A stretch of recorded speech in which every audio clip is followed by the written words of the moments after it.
ഈ വണ്ടിയിൽ ഇങ്ങനെ പോകുമ്പോ വണ്ടി ഒരു ബ്ലോക്കിൽ പെട്ടു. ആ മുമ്പത്തെ വണ്ടിയിൽ നിന്ന് പെരും കരച്ചിൽ കേൾക്കും. വണ്ടി ഇങ്ങനെ നിൽക്കല്ലേ. ഔസിയം വലുത് എവിടെ നിന്നാ കരയുന്നത്? ഭയങ്കര കൃപയാണ് മനസ്സിൽ. ഇപ്പോഴും അങ്ങനെ തന്നെ. നമ്മൾ എന്തൊരു വിഷമിച്ചുകൊണ്ട് ബന്ധപ്പെട്ട അപ്പ അതിന് ഫലം ഉണ്ടാവും, ഉടനെ ഫലം ഉണ്ടാവും. സിയം വലിയുള്ള എന്ന് പറഞ്ഞാൽ മതി, അവിടെ അതിന് ഫലം. എന്നെ ഏണ്ടാ ഇമ്പിട്ട് അളകാ പടച്ച ആണ്ടവാ.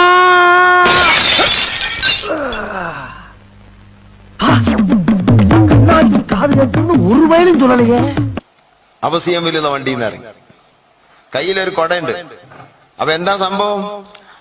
അയാളുടെ മകൻ തലകീയായി വീണുപോയി. അങ്ങനെ കഴുത്ത് പൊട്ടി, കഴുത്തിന്റെ എല്ല് പൊട്ടി മരിച്ചുപോയി. ആ മയ്യത്ത് കൊണ്ടുപോകുന്ന വണ്ടിയിലാണ് അയാൾ ഇന്ന് കരയുന്നത്. ആംബുലൻസും എന്താ എനിക്കറിയില്ല. അപ്പൊ സിയം വലിയുള്ളായി ചെന്നിട്ട് ഈ വണ്ടിയുടെ പുറത്തുള്ള ഓട്ടയിൽ കൂടാണോ എങ്ങനെ ആവും, ഇനി വാതിൽ തുറന്നാണെന്നോ ഈ മയ്യത്തിനെ ഈ കൊട കൊണ്ട് ഇങ്ങനെ കുത്തിക്കൊണ്ട്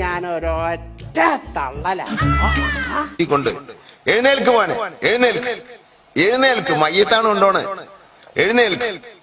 രതീഷ്, എഴുന്നേക്ക് രതീഷ്. രതീഷ്, ഞാനല്ലേ വിളിക്കുന്നത്. ഇങ്ങനെ ഇവിടെ തുടങ്ങാമോ രതീഷ്? ഒരാഴ്ചയല്ലേ ജില്ലും കൂട്ടി കിടന്നുറങ്ങുന്നത്. എണീറ്റ്. 3 പ്രാവശ്യം പറഞ്ഞപ്പോഴേക്കും അയാൾ എഴുന്നേറ്റിരുന്നു. മരിച്ചാള് ജീവിച്ചു.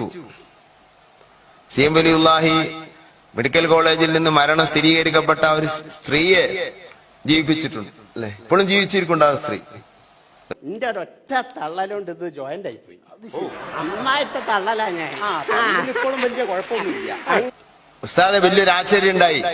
എന്തോ വെച്ച് ഞാൻ ഇറങ്ങാൻ എനിക്ക് മണിക്കൂറുകളുള്ളൂ.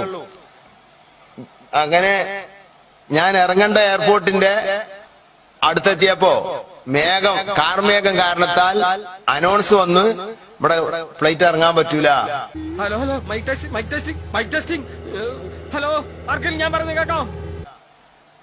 കുറച്ച് മിനിറ്റുകളൊക്കെ ആകാശത്ത് ഇങ്ങനെ ചുറ്റിക്കറങ്ങി നിന്ന് സിഗ്നൽ കിട്ടാതെ ഫ്ലൈറ്റിൽ അനൗൺസ് വന്ന് മറ്റൊരു എയർപോർട്ടിൽ പോയാണ് ഇറങ്ങുന്നത്.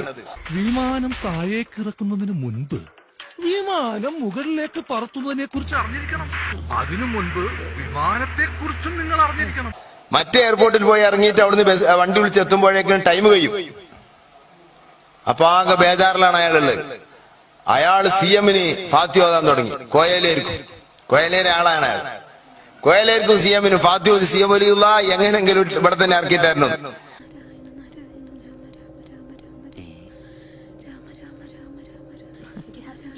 ഫ്ലൈറ്റ് അനൗൺസ് കഴിഞ്ഞ് ഇവിടെ ഇറങ്ങുന്നില്ല. അയാള് പറയാണ്. അങ്ങനെ ഞാൻ ഇങ്ങനെ ഓതിക്കൊണ്ടേയിരിക്കാണ്. ഒരു 10 മിനിറ്റ് ആയപ്പോ ഞാൻ ഇങ്ങനെ അറിയാതെ അങ്ങ് മാളിപ്പോയി. അപ്പോ ഫ്ലൈറ്റിന്റെ മുൻഭാഗം സിയം വലിയുള്ള പിടിച്ചിരിക്കുന്നു. സിയം വലിയുള്ള അങ്ങനെ ഫ്ലൈറ്റിന്റെ മുന്നിൽ ഇങ്ങനെ പിടിച്ചിരിക്കണ അങ്ങനെ കാണുക.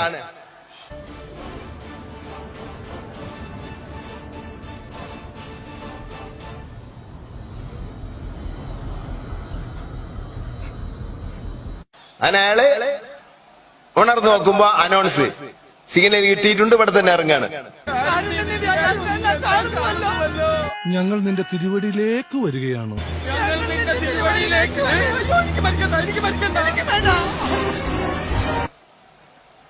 അതാണ് സിയം വലി. ഫ്ലൈറ്റും നിയന്ത്രിക്കും, ട്രെയിനും നിയന്ത്രിക്കും, ഒക്കെ നിയന്ത്രിക്കും.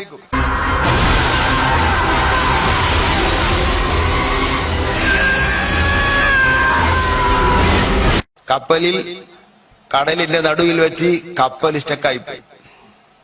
ഹാജിമാര് ആകെ അട്ടാസിക്കാൻ തുടങ്ങി. കപ്പൽ മുങ്ങുകയാണ്. കപ്പൽ ഒരു ഭാഗത്തേക്ക് ചെരിഞ്ഞിട്ടുണ്ട്. ആകെ വിഷമായി. CP സാബ് കപ്പൽ നിന്നുപോയിട്ടുണ്ട്. കര 2 ഭാഗത്തും ഇല്ലാത്ത രൂപത്തിൽ ഒത്ത നടുവിലാണ് നിൽക്കുന്നത്. സുബ്ഹാനല്ലാഹ്, ഒരു രക്ഷയ്ക്ക് ഒരു മാർഗവുമില്ല. എന്തൊക്കെയോ സംഭവിക്കാൻ പോകും. ആളുകളൊക്കെ കരയുന്നു, പലരും ഛർദിക്കുന്ന. ഒരു ഭാഗത്തേക്ക് ചെരിഞ്ഞിന് കപ്പൽ, വലിയ കപ്പൽ. ഹാജിമാര് കുറെ അതിലുണ്ട്. സുബൈയായപ്പോൾ കപ്പൽ നേരെ വന്നു. പുറപ്പെട്ടിട്ടില്ല. കപ്പൽ നേരെ വന്നു. മുസാബ് പൂട്ടി നിസ്കാരം കഴിഞ്ഞ് ഞാനും പറമ്പിൽ കടകൂടി രണ്ടാമത് കപ്പിത്താന്റെ അരികിലെത്തി. അയാള് സന്തുഷ്ടനായിരിക്കാണ്. അപ്പൊ പറമ്പിൽ കടവ് കാര്യങ്ങളൊക്കെ ചോദിച്ചു. അയാൾ പറഞ്ഞതിന്റെ പരിഭാഷ പറമ്പിൽ കടവ് പറയുന്നു, എന്താ നിങ്ങൾ ഇവിടുന്ന് എന്നോട് സംസാരിച്ചിട്ട് രാത്രി പുറപ്പെട്ടു, നിങ്ങൾ പോയല്ലോ, പോയ ശേഷം ഞാൻ സങ്കടപ്പെട്ടിരിക്കുകയാണ്. അപ്പോ ഞാൻ അങ്ങനെ ഇരിക്കുമ്പോ ഞാൻ അറിയാതെ കണ്ണുമാളിപ്പോയി. അപ്പൊ കപ്പലിന്റെ മുകളിൽ ഒരു ഹെലികോപ്റ്റർ വന്നിറങ്ങി. ആ ഹെലികോപ്റ്ററിൽ നിന്നും ഇന്ന ഇന്ന രൂപത്തിലുള്ള ഇന്ന ഇന്ന മുഖഭാവമുള്ള ഇന്ന ഇന്ന ഡ്രസ്സുള്ള ഒരാള് കയ്യിലൊരു കുറുവടിയുമായി ഇറങ്ങി വന്നു. ആ ചിത്രം മുഴുവനും അന്ന് CM നടന്നിരുന്ന ചിത്രമാണ്.